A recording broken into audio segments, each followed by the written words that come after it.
करते हैं, जहाँ पर मंगला सेनु के वेयर हाउस में चंदन की लकड़ियों का कारोबार किया जाता है। फिर उसके बाद होता क्या है, इस अड्डे के बारे में पुलिस को पता चल जाता है और पुलिस के आने से पहले इस चंदन की लकड़ियों को पुष्पा को बचाना रहता है। फिर आपने देखा रहेगा कि कितने कमाल के तरीकों से इसे पुष्पा ने बचाया था, जहाँ पर आपने देखा होगा कि पुष्पा कुछ लकड़ियों पे इस तरीके से जम मार मार के कुछ इस तरीके से उसे पानियों में फेंक रहा था, जिसकी शूटिंग पुष्पा को केबल लगा के कुछ इस तरीके से किया गया था। और इस सीन में जितने भी लाल चंदन की लकड़ियों को यूज किया गया था वो सारे के सारे नकली थे, या फिर हम ये भी बोल सकते थे कि ये थे ही नहीं। जहाँ पर इस लाल चंदन की लकड़ियों को दिखाने के लिए कुछ डमी लकड़ियों को बनाया गया था और वाटरफॉल पे जितने भी लकड़ियां गिरे थे और इस लहर के थ्रू गए थे वो सारे के सारे वीएफएक्स के हेल्प से बनाया गया था। और इसके बाद आपने देखा रहेगा कि केसर जो कि पैसों का बैग लेकर बांध पे जाता है, इस वाले सीन में भी काफी हद तक वीएफएक्स यूज किया गया था। जहाँ पर आप देख सकते हो कि बांध थोड़ा छोटा सा है, लेकिन इसे कुछ सीजीआई के हेल्प से इस तरीके से दिखाया गया था। और इस बांध को बंद करने के बाद जो लकड़ियां यहाँ पर इकट्ठा हुई थी वो भी पूरा सीजीआई के हेल्प से बनाया गया था। लेकिन मूवी में जहाँ पर भी लकड़ी को दिखाया गया था वो सारे के सारे एकदम रियल दिख रहे थे। ऐसा लग ही नहीं रहा था कि सीजीआई के हेल्प से इसे क्रिएट किया गया और मूवी में कुछ इस तरीके से दिखा है। पर्सनली बोलो तो मुझे इसकी एडिटिंग काफी ज्यादा पसंद आई थी, क्योंकि कोई भी नहीं पकड़ सकता कि ये रियल है या फेक है। और जैसे कि मैंने आपको बताया था कि इसमें कुछ डमी लकड़ियों को भी यूज किया गया था, जिसे कार्डबोर्ड या फिर थर्माकोल के हेल्प से बनाया गया था, ये भी पूरी तरह रियल दिख रहा था। और इसी लकड़ियों के कारण इन्हें एक बार असली पुलिस वालों ने भी रोका था। अल्लू अर्जुन ने इंटरव्यू में ये खुद बताया था कि सारे क्रिएटर पैकअप करके इस जंगल से निकल रहे थे, फिर उनको पुलिस वालों ने रोक लिया। और फिर इन्होंने ये भी बताया कि उनको काफी ज्यादा प्रूफ देना पड़ा पुलिस को, फिर जाके उन्होंने छोड़ा था। तो सोचिए, जो पुलिस लाइव देखा है वो नहीं पहचान सका ये असली है नकली, तो हम फिल्म में देख रहे थे तो हमें कैसे पता चलेगा।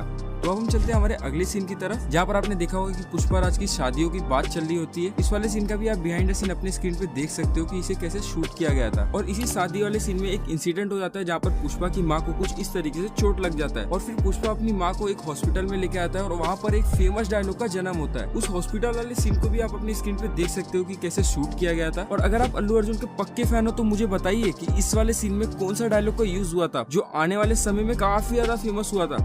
तो अब हम चलते हैं हमारे अगले सीन की तरफ, जहाँ पर पुष्पा भाव इनके पास आते हैं। इस वाले सीन का बिहाइंड द सीन आप अपनी स्क्रीन पे देख सकते हो कि कैसे डायरेक्टर साहब इस सीन के बारे में अल्लू अर्जुन को समझा रहे हैं। इस वाले सीन में छोटा सा ही क्लाइमेक्स वाले सीन को इंक्लूड किया गया था, बट वो काफी ज्यादा कमाल का था। तो अब हम चलते हैं हमारे अगले सीन की तरफ, जहाँ पर कोंडा रेड्डी पुष्पा को जंगल में लेके जाता है मारने के लिए। जहाँ पर आपने देखा रहेगा कि पुष्पा जीप चलाकर कुछ इस तरीके से जंगल की तरफ कोंडा रेड्डी के साथ जाता है। लेकिन इस वाले सीन का बिहाइंड द सीन आप देखकर एकदम चौंक जाओगे, क्योंकि इस सीन में कोई भी जीप का यूज नहीं किया गया था। इस सीन में पुष्पा जो ड्राइविंग सीट पे बैठा था वो कुछ इस तरीके से चेयर पे बैठ के शूटिंग किया था और उसके बाद एक रियल जीप को यूज करके कुछ इस तरीके से सीन को मर्ज कर दिया गया। भाई मैं शुरुआत से ही बोल रहा हूँ, इस फिल्म की एडिटिंग कमाल की करी गई है, जहाँ पर हमें ये भी नहीं पता चल रहा है कि चंदन की लकड़ियाँ रियल है या फेक, और उसी की जगह पे सारे व्हीकल वाले सीन पे भी नहीं पता चल रहा है कि वो रियल है या फेक है। तो हम चलते हैं हमारे अगले सीन की तरफ, जहाँ पर इस वाले सीन में सॉन्ग का शूटिंग हुआ था। सामे सामे का सॉन्ग किस तरीके से शूट हुआ था वो मैं आपको बताऊंगा इस वाले सीन में, जहाँ पर ये वाला सॉन्ग 3 भाषाओं में निकला था और काफी ज्यादा फेमस हुआ था। जहाँ पर आप खुद ही देख सकते हो कि डायरेक्टर साहब ही इन्हें समझा रहे थे कि किस तरीके से डांस करना है। अब गाने की बात ही चल रही तो हम ये वाले गाने का भी बिहाइंड द सीन देख लेते हैं, जो उस समय में इस गाने के साथ साथ ये भी काफी ज्यादा फेमस हुआ था। इस वाले सीन को शूट करने के लिए फिल्म मेकर को काफी ज्यादा मेहनत करना पड़ा था, क्योंकि इस सीन में काफी ज्यादा भीड़ थी और इन्हें मैनेज करना काफी ज्यादा मुश्किल भी था। इस वाले गाने का बिहाइंड द सीन आप अपने स्क्रीन पे देख सकते हो कि कैसे अल्लू अर्जुन इसका परफॉर्मेंस कर रहे हैं। तो अब हम चलते हैं हमारे अगले सेगमेंट की तरफ, जहाँ पर हम देखेंगे कि पुष्पा का लुक किस तरीके से तैयार किया जाता था। जहाँ पर आप अपने स्क्रीन पे देख सकते हो कि उनका मेकअप किस तरीके से किया जाता था। बालों को उनके लुक के साथ मैच करने के लिए कुछ इस तरीके से कंडीशनर लगाया जाता था और उसी के साथ इनके माथे पे जो छोटा सा चोट था उसे भी किस तरीके से बनाया जाता था। जहाँ पर आपने देखा रहेगा कि एक छोटे से तिल के लिए भी कुछ इस तरीके से मेकअप किया गया था और मेकअप रूम में पुष्पा का रियल फोटो वहाँ पर लगाया गया था, जिससे उसी के साथ पूरा मैच करके बनाया जाए। और उसके बाद आप दोनों लुक को देख ही सकते हो, जहाँ पर अल्लू अर्जुन का एक रियल लुक है और उसके बाद मेकअप करने के बाद पुष्पा का लुक बनाया गया है। और ये तो आप खुद ही देख सकते हो कि दोनों में कितना डिफरेंस है। तो हम चलते हैं हमारे अगले सेगमेंट की तरफ, जहाँ पर हम मूवी के कुछ फैक्ट्स के बारे में बात करेंगे। तो सबसे पहले हम मूवी के बजट के बारे में बात कर लेते हैं। इस मूवी का बजट था 170 करोड़ और इस मूवी ने ओवरऑल कमाया था 450 करोड़। और अगर हिंदी डब की बात करें